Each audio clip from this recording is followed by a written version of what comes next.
ব্যবস্থাপনা এবং আবর্জনাকে সংরক্ষণ করা এবং সবুজ শক্তি মিশনে আমরা কাজ করছি। আমাদের প্রজেক্টে প্রথমে রয়েছে একটা রেস্কিউ বট, যেটা আমাদেরকে বন্যা এবং ভূমিকম্পের কাছে একটা সাহায্য করবে। এটা ভূমিকম্পের সময় যে ভূমি ধস নেমে যে আবর্জনাগুলো তৈরি হয়, সেখান থেকে যদি কোনো মানুষ আটকে থাকে তাদের কাছে খুঁজে খুঁজে বের করবে, তো অটোমেটিক্যালি হবে এবং একটা প্রাণ বাঁচতে হবে না মানুষের।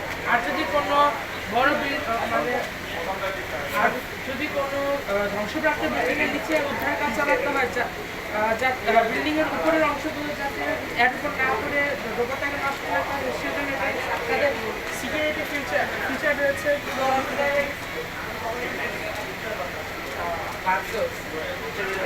এমন কোনো যে সামনে কোনো অবস্টাকেল দেখলে যে হিসাবে